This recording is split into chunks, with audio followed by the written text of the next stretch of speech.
Hey everyone, welcome to the Horror Show. I'm Cecil Laird. I'm Marcia Parker. Back to do another review for you guys. This is for a movie that we did a trailer reaction to just a few weeks back, and the movie got released to Netflix. It stars, I was going to say Morgan Freeman, but different one, Martin Freeman. There you go. And it is called Cargo. So we're going to do this review like usual. We'll talk about our overall thoughts, then the story, the acting, the effects, all that good stuff in turn. So Marcia, what were your overall thoughts on this one? My overall thoughts was it was a good flick. I think the beginning was frustrating, but if you've watched the trailer or watched the trailer before you watch the movie, then you kind of have an inkling that it is going to be frustrating in the beginning. I knew you. As soon as I saw that, I was like, Marcia's going to be angry that just happened. Yeah. But the payoff was worth it. Overall, I think they did a really good job. Well acted. Well, the practical effects were good. The zombies are good. So I think it's worth your time to watch. Yeah, I agree. Especially if you have Netflix. I mean, it's not going to cost you anything to watch it. I enjoyed the movie as well. We'll get into the story of it. But yeah, I thought Martin Freeman did a great job. I thought actually the other actress at the beginning did a good job as well. Mm-hmm. I enjoyed that, and I had actually forgotten that little anger-fying moment was going to happen, but then I'm like, oh yeah, that's the premise of the movie. I forgot. That was shown in the trailer. And not only that, but I don't know if you knew, Marcia, but this is actually based on a short film that was put on YouTube a long time ago. Oh, no. Not even a long time ago, I think actually just recently, but it's been making its way around on Facebook. Oh, okay. And it was a guy that was carrying a baby that was turning, and so he by the end he has something on a stick that he's following and a sign that says please take care of the thing on the back. And so so yeah, that's the story of the movie as well, you guys. Jumping into it, Martin Freeman and we assume his wife are together trying to survive in a post-apocalyptic zombie-infested world. We don't know to what extent, because we don't really see a huge amount of the world. We just see Australia, right? It's in Australia. It's not New Zealand, is it? I think it's Australia. Okay.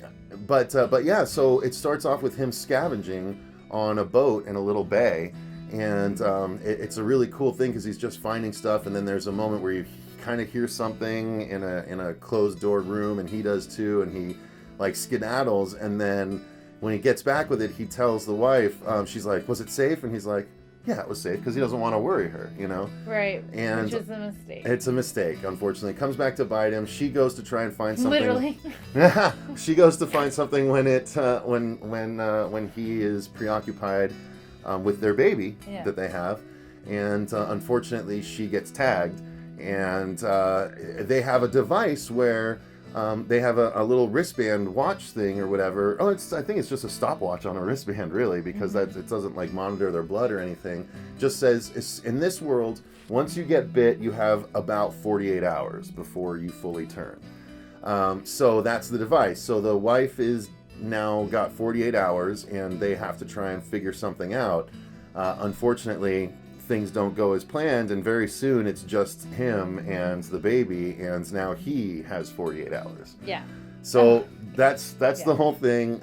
So it's him trying to get the baby to a safe place before his 48 hours runs out. That's the story of the movie. And yeah, I know what Marcia's talking about with regards to the frustration. We don't need to go exactly in detail because, I'm sure you guys can surmise, but we'd rather you experience it for yourselves. So the story I dug. I think it's great in its simplicity.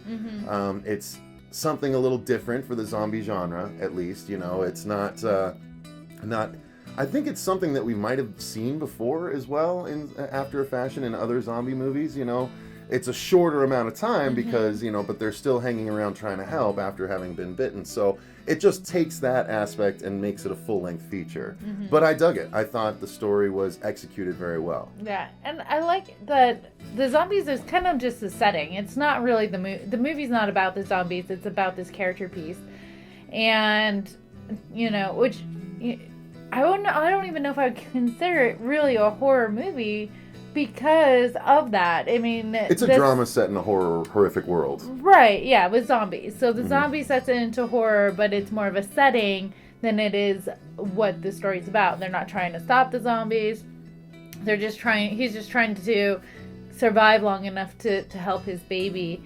And I thought they did an excellent job. When you get past them getting to where they need to be for the progression of the movie, it gets really, really good. I mean, he's still frustrating and makes frustrating choices, but then you think about it and it's like, well, here it's all hindsight too. It's like he doesn't know what to do. He doesn't know how long he actually has. He knows he's changing. The world isn't safe, and he can only hope that he's making the right choices as he does them. And it's so good. Yeah, it was really good. And part of the reason why I wanted you to watch it is because, freshly with a child, did that affect your viewing of it, do you think? No, I mean... Because anyway, I don't need to say that, but go ahead. I think it did get the conversation going between me and Pete, because we watched it together, and there was a couple times that he would say, "I'm sorry, baby, you'd be dead." And I'm all like, right back at you, like... As a parent, there's, obviously you have the love of your life, but everything trumps when it comes to your kid. It's like, you got to do the right thing, and we're not going to get deep into it. We want to let you experience it, but there was a lot of that, like, nope. What are you doing? Like there was a scene where he let her go outside the car with the baby after she's already been bit, and he's in denial. Give him that. And she's outside the car with the baby, about to change the baby, and I'm like, oh no, this is not gonna happen. Like, oh, that was a good scene. Yeah. Like, the baby's okay, just so you guys know. But I mean, you're just sitting there going, what is this guy thinking? What is she thinking? Well, but again, they don't know how quickly things might progress and stuff. True. So, so you have to forgive their choices that way. But, I think, let's segue into the acting. I thought Martin Freeman did a great job. Oh, yeah. He's so, like, charming in all of his roles. Like, even when he's making dumb decisions, he's, like, still... And even, like, there's the thing... There's a moment in the movie that I thought was really heavy, where he happens across a family, and a dad is digging a hole. Oh, yeah. And I knew what was happening, but apparently only myself and Martin Freeman and the father knew what was happening.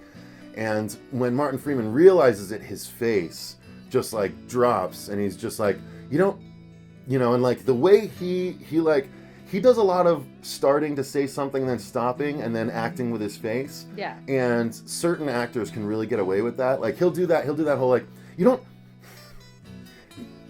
like, he does a lot of that, but it works, you know what he's saying. He's struggling to get something out, and he's like, is it even worth saying this, Right. And, like, but he's so good. He's so good.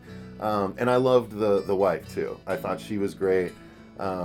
She was very reminiscent of the mom in the Babadook, actually, to me, in her sort of look and everything. Her look, but yeah, I thought she did a good job. And then there was sort of one main guy that they ran across that happened back, and I thought he did a good job in his role as well. So what did you think of the acting? I think everybody did a fantastic job. Even the little girl that he runs into, the side characters, like, everybody was super believable. Nobody pulled you out of the movie. Right. There was nothing that, I would say that even leads into the zombies and the cinematography, everything. Like, nothing pulls you out of that movie. You're in it. Once you're in it, you're in it. Everybody did a fantastic job with the movie, even if I thought they were making really dumb decisions, but that's part of the fun of watching a movie. It's because they're going to make dumb decisions. You gotta have the plot points to move the story along. There was a lady that he runs into that was a teacher. She was excellent. And you're like, oh, because you're like, oh, maybe he can leave the baby there, and it comes very subtle. Like, no, he doesn't even have to ask. And she doesn't have to, like, tell him no. It's like they have a moment. And there's no dialogue. And that is so special when you can communicate something on a film without having to use dialogue. That's why A Quiet Place was so good. Yeah. So good job. I thought it was excellent all the way around. And I don't know if you want to just go ahead and jump into, like, the cinematography. Yeah, absolutely.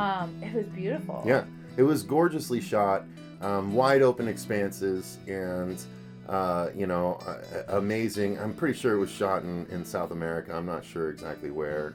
Maybe it was Australia. I don't know, but either way, the cinematography of the landscape was gorgeous, and then there was a lot of cinematography used for tense purposes. Like there was a time which they were going through like a rocky area, and they had to walk over an area that had been collected with zombies. And so the angle was low. You see them up here, and you just see sort of arms from below. And I was like, that was really cool. Like, the cinematography did a really good job, and or they did a really good job with the cinematography, I should say. But yeah, I mean, you could say the cinematography did a really good job of setting a mood and keeping the mood. You know what I mean? So yeah, I mean, I thought it was gorgeous to watch, for sure. Yeah. What about the effects? Did you like the effects? I love the zombies. So we didn't actually get many glimpses at them for a while, like Yeah. just brief glimpses, not good like full-on shots of them like you get in most zombie movies. I thought it was really interesting because, and it didn't quite. Maybe you caught it more than I did, and Pete thought that the zombies with the head in the ground was because they're chasing after like rabbits or something. But I got this. I got the sense that that's how they turn or something. No, that's. Or the hibernating? Yeah, I think it's like because she said they need the dark to hibernate or whatever. So during the day they would do that like ostriches. Yeah, Okay. Yeah. But which was a creepy like image to see. Yeah. Just people with their heads buried in the sand everywhere. Yeah. Like there was like. It's like a human garden. garden. You don't see them at first, and then all of a sudden you notice they're everywhere. Yeah. But what was really cool is I loved how it was. It's the first time that I recall seeing them do the zombies where like this like kind of like honey like waxy goo comes out of their eyes and their mouth and it like, just covers their whole face. And like shells up. Yeah. Like so they look like. God, I'm trying to remember what it's a similar thing, but it's. Like if you imagine just like pus and eye gook and everything just basically being so much that it just frosts over your eyes and mouth.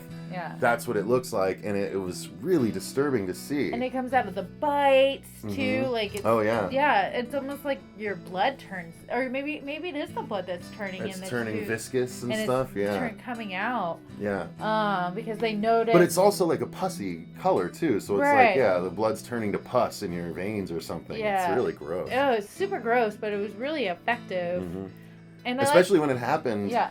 To one character and they like wiped it away and you kind of saw that could be done and you're like, oh, that's even like creepier for some reason. Like anyway, sorry, go ahead. Yeah. Were they, I can't remember, are they fast or slow zombies? Were they more... No, they were faster. Yeah, they seemed faster. They weren't like full on running, but they weren't shambling either. Right. They were just like, walk kind of quickly. Yeah. And I thought the zombie actors did a good job too. Yeah. They sold it a lot more. They looked a lot more broken. Yeah. Then they did like they had a bunch of contortionists out there and like they looked like their bodies were actually broken and they were walking like they were dead versus the like Walking Dead zombies. Right. I thought they were way more believable. Like they went through rigor mortis. And their injuries stuck in that way. Yeah, no, that's true. That's true. You don't really see a lot of that when with Walking Dead and stuff because rigor mortis would have set in and stuff. So. Yeah, so on that aspect, it was really good, too. The little bit of blood that you get, it's not a huge amount of blood, but it's all effective. Yeah, so it was mostly practical, right? Yeah, I didn't notice any real CG, no real need for it. There might have been a spurt or two that was added in post, but that's about it.